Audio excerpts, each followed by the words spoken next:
Olá, alunos.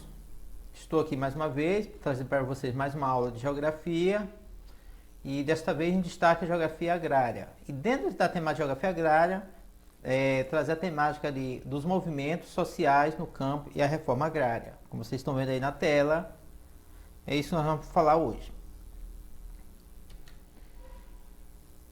E em destaque, dentro da luta pela terra, vou destacar o movimento social dos trabalhadores rurais sem terra. É um movimento que surgiu na década de 80, como vocês vão ver a seguir. Olha aí, gente. Movimento Rural dos Trabalhadores Sem Terra, MST. Melhor, o Movimento Social dos Trabalhadores, tem um erro, gente, é dos Trabalhadores Rurais Sem Terra. Depois corrijam aí. Desculpa, gente. É um movimento de massa, quando digo massa de muita gente, muitas pessoas, que luta basicamente por terra e pela reforma agrária e por mudanças na sociedade. De 21 a 24 de janeiro de 1984, realizou-se o primeiro encontro nacional do movimento dos trabalhadores rurais sem terra, que contou com a participação de representantes de 12 estados. Posteriormente, o primeiro Congresso Nacional realizado em Curitiba, Paraná, de 29 a 31 de janeiro de 1985, quando 23 estados brasileiros estiveram representados através de 1.500 delegados. Vocês vão ver um crescimento aí, de 84 para 85, 12 estados para 23 estados, quase todos. Bom, vou seguindo aqui. Os estados nordestinos começaram a se integrar ao movimento em 1986. E a bandeira e o hino do MST foram aprovados, respectivamente, no terceiro Encontro Nacional em 1987. Bom, aí um pouco histórico do MST, né, que é uma organização de trabalhadores, uma organização social de luta dos trabalhadores pelo direito à reforma agrária. Eles nem dizem que pelo acesso à terra, mas pela reforma agrária. Os objetivos do movimento dos sem terra: a construção de uma sociedade sem exploração e sem explorado por supremacia do trabalho sobre capital. A luta para que a terra esteja a serviço de toda a sociedade. A garantia de trabalho para todos e a justa distribuição de terra, renda e riqueza. A busca permanente da justiça social e da igualdade de direitos econômicos, políticos, sociais e culturais.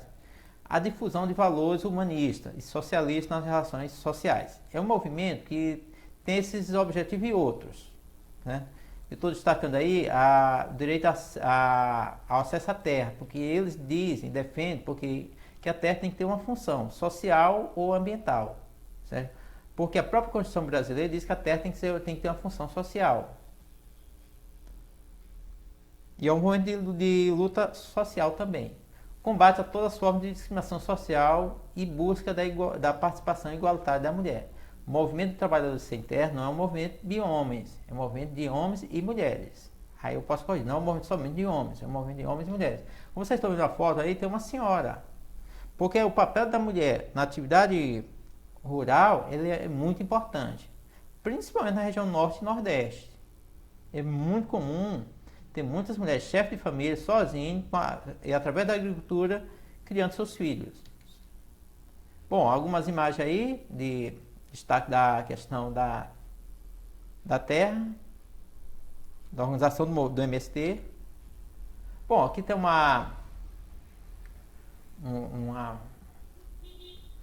um parágrafo seguinte: há registro de movimentos sociais no Brasil desde o primeiro século da colonização até os nossos dias. Esses movimentos demonstram que os que viviam e os que vivem no Brasil nunca foram passivos e sempre procuram, de uma ou de outra forma, lutar em defesa de suas ideias e interesses. Bom, aqui é bom a gente rever um certos conceitos preconceituosos, que brasileiro é passivo, que o brasileiro não luta. Não é verdade. A história brasileira é marcada por luta, muito sangue, muita morte, certo? Os fatos, eles estão na história, desde a Confederação Baiana, Inconfidência Mineira, a Cabanagem no Pará, a Balaiada do Maranhão, todos eles têm uma participação de popular, certo? Com algumas exceções. Claro que todos esses movimentos historicamente foram sufocados, mas que eles representam uma resistência, mas é uma luta. Certo? Os negros que estavam em situação de escravidão, negros escravizados, também tem um papel importante nessa luta, os indígenas. Então vamos rever esse conceito. Bom, começando aí pelas lutas do período colonial, né? Que elas vão desde 1500 a 1822. Durante o período colonial, os movimentos sociais mais significativos foram os dos indígenas e dos africanos escravizados. Os povos indígenas lutaram do século XVI ao século XVIII para não ser escravizados e para manter suas terras e seu modo de vida. Os índios, eles lutaram pelo direito à sua própria religião, manter sua liberdade, manter a terra que eles estavam aqui. Eles resistiram. A mesma coisa aconteceu com os africanos. Os africanos também não ficaram passivos diante das condições em que viviam. A principal forma de resistência eram as revoltas localizadas e a formação de quilombos, que existiram do século XVII até o fim da escravidão. Os quilombos se estruturaram em várias partes do Brasil. O maior e mais significativo foi o de Palmares, que se localizava no atual estado de Alagoas. Ele começou a se formar por volta de 1630 e foi mantido até 1694, 60 anos, gente. E teve de 20 a 30 mil habitantes. Mas outros quilombos também se formaram em diferentes épocas e lugares da colônia. Aqui eu faço destaque que o quilombo de Palmares é um quilombo muito importante na história do Brasil. Mas temos que ter cuidado para não desmerecer os outros quilombos também. O Maranhão tem várias histórias de quilombo. Eu não sou professor de história para explicar isso melhor, mas eu sei que, em informações de livro, que o interior do Maranhão tem várias cidades atuais que são originadas de quilombos. Certo? E que existem várias comunidades remanescentes de quilombos no interior do Maranhão. Eu gosto de citar o exemplo das comunidades da zona rural de Alcântara, na região da Baixada, região dos Lagos. É comum ter cidades que se originaram de quilombos e que até hoje essa cultura está lá. Com certeza ocorreu na Bahia, no Pernambuco, no Rio de Janeiro. Bom, aqui tem um decreto de 2003 sobre quilombo. Grupo étnico, raciais, segundo critérios de autoatribuição, com trajetória histórica própria, dotados de relações territoriais específicas, com presunção de ancestralidade negra e relacionado com a resistência à opressão histórica sofrida.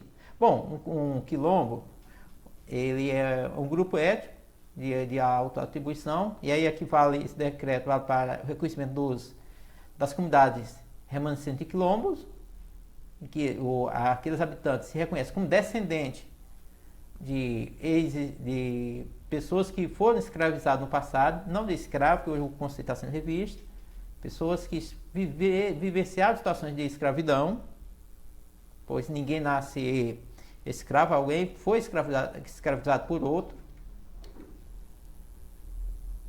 Passando aqui, gente. Bom, a segunda parte aqui dessa aula é a reforma agrária, para fazer jus ao título. E aí começa uma questão histórica da reforma agrária do Brasil. Por que o Brasil tem uma reforma agrária, uma situação agrária não resolvida? Um dos grandes problemas agrários do Brasil é a sua estrutura fundiária. De um lado, um pequeno número de grandes proprietários de terra, os latifúndios, que monopoliza a maior parte das terras das propriedades rurais. No outro extremo, milhões de pequenos proprietários que possuem uma área extremamente pequena. Os minifúndios insuficientes para permitir-lhes uma vida decente e com boa alimentação. Bom, aqui é o histórico da concentração de terras no Brasil, que vem desde o sistema de capitanias e sesmarias, que até hoje nunca foi definido. Muitos dizem que a única reforma agrária que o Brasil fez foi a divisão feita por Portugal através do sistema de capitanias hereditárias e sesmarias.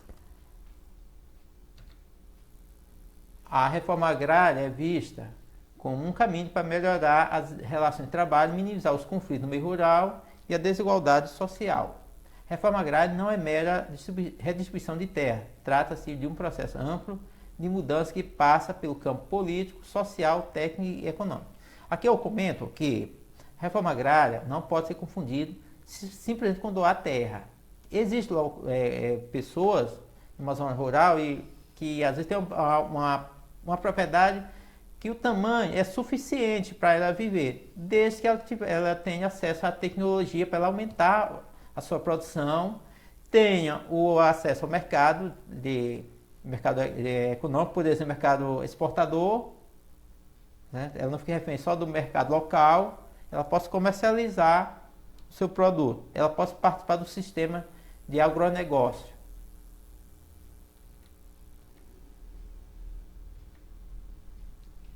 Continuando, gente, aí vocês, como eu já tinha antecipado, participação dos pequenos produtores no processo tecnológico da agricultura. Deve incluir apoio técnico, infraestrutura, sistema de armazenamento, transporte, garantia de preço mínimo, crédito ao produtor, orientação para a criação de cooperativas e de pequenas agroindústrias, entre outros.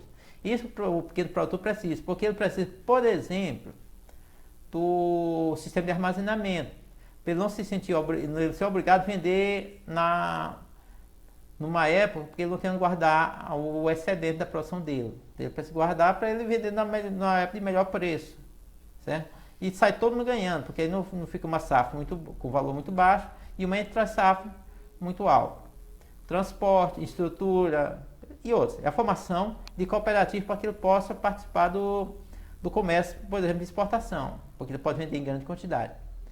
Para corrigir essa distorção, nas últimas décadas vem sendo desenvolvido um sistema de reforma agrária, embora lento, mas já tem demonstrado bons resultados. Bom, gente, no Brasil ainda a reforma agrária é uma coisa muito distante, mas já existe alguma coisa, certo? Já existem muitas cooperativas, principalmente na região sudeste e sul. Eu destaco mais a região sul pela formação das cooperativas. O Paraná, Santa Catarina e Rio Grande do Sul é uma região que já tem uma situação agrária bem mais resolvida. A luta à terra teve destaque com as ligas camponesas nas décadas de 1950 a 1960 em Pernambuco e foi extinta em 1964. A ditadura militar, ela estrangulou, ela impediu a reforma agrária dos anos 60. E hoje o Brasil paga um preço alto por não ter feito essa reforma agrária naquele tempo. Um preço alto como? Os problemas sociais urbanos. Os problemas urbanos são oriundos da falta de reforma agrária que não foi feita, na década de 60.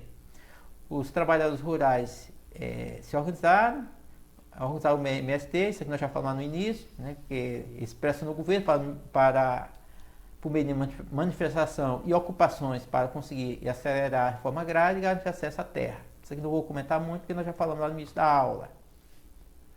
Ok? Ela não tem... Só ter cuidado com essa expressão que o movimento dos sem terra, o MST, ele não aceita a questão de chamar de invasão. Eles utilizam o termo, o conceito de ocupação. Porque eles alegam que só a terra está improdutiva. E a terra ela tem que ter uma função social, econômica e ambiental.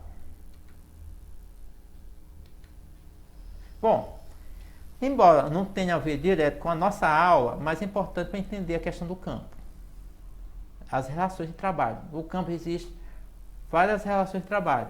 As principais delas é a que eu vou destacar aqui para vocês. O parceiro, onde o pagamento é realizado em espécie, quer dizer, em dinheiro vivo, pelo uso da terra, por meio de cotas estipuladas entre o parceiro e o proprietário.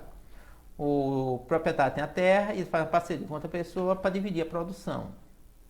Aí estabelece cotas de parceria. Camponês, mão de obra familiar, toda a família trabalhando, pequeno proprietário produz para a subsistência, a sua própria sobrevivência, e comercializa o que sobra, que nós chamamos de excedente de produção.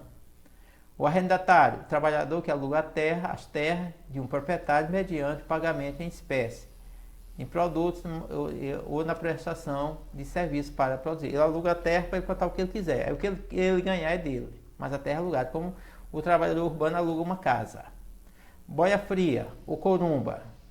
Uma das características do trabalho agrícola é a sazonalidade, isto é, há mais trabalho em determinado estágio do cultivo, como o plantio e a colheita. Muitos trabalhadores são contratados apenas para esse período.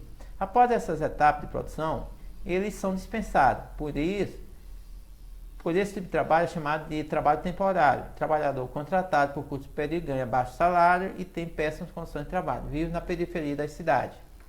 Aqui é uma situação do trabalhador. Nós temos, por exemplo, os trabalho da cana-de-açúcar, cortadores de cana, e os trabalhadores da atividade do café, por exemplo, na região sudeste. Eles são contratados na época do plantio ou na época da colheita e depois são dispensados. Certo? Ganham baixo salário e eles são chamados de boia fria porque eles, por ser trabalhadores que vivem na cidade, eles não são urbanos, mas vivem na cidade, eles levam a comida numa marmita e eles apelidam essa comida de boia. E quando é a hora do almoço, não tem como aquecer a comida se encontra fria. Daí o termo boia fria. Bom, aí temos uma outra relação, é o assalariado permanente, que deveria ser a situação de todo trabalhador contratado por tempo indeterminado, dentro da legislação base, tipicamente capitalista. Os trabalhadores recebem em troca do seu trabalho uma quantia em dinheiro calculado sobre as horas trabalhadas ou sobre o total produzido. Bom, nós temos o posseiro, pessoa que ocupa terras devolutas ou particulares, mas não possui o título de propriedade. Depois de certo tempo, pode requerer o título da propriedade pela lei do usucapião e vale pela ocupação após 10 anos, ou usucapião especial para a ocupação de terra, devoluto por 5 anos. Bom, esse posseiro é aquela pessoa que vive numa terra que não tem escritura, nem o registro de imóvel. Não tem nenhum documento que comprove que a terra é dele. O grileiro também ele não tem terra, ele é um latifundiário que ele ocupa a terra através de falsificação de documentos, falsificação de título de posse. Ele colui com órgãos oficiais em várias terras do governo, terras indígenas e terras de posseiros. O jagunço é um trabalhador contratado pelo grileiro, geralmente pelo grileiro, latifundiário, para inibir as ações dos posseiros. E às vezes para expulsar os posseiros de suas terras, para ameaçar. Né? E muitas vezes matar mesmo. E a semi-escravidão é um trabalho infanto-juvenil e a escravidão por dívida no campo. Aqui, quando é infanto-juvenil, geralmente os pais estão juntos. A família toda fica dependente de um latifundiário. Ele não consegue se livrar do latifundiário porque ele não consegue pagar a dívida com o latifundiário, porque ele sempre vai quitando a dívida, ele é forçado a fazer outra dívida com o latifundiário. Aí ele não consegue se livrar dessa dívida. Aí é chamada semi-escravidão ou trabalho análogo à escravidão. Bom, gente, já estamos aqui praticamente chegando ao final da nossa aula. Né? Espero que vocês pesquisem outras fontes, não fiquem só dependentes dessas fontes, mesmo que essas fontes que eu utilizei aqui são dados que colhi na internet, captei da internet, não fiz nem muita modificação. Aqui já agradeço aos autores que disponibilizaram esse material na internet para que professor que nem eu possa usar, né? Refuto que não estou usando para fins econômicos, mas fins educativos. Eu utilizo esse slide numa escola pública e socializo com as pessoas que têm interesse pelo tema. É isso, gente. Muito obrigado a todos e até a próxima. Um abraço.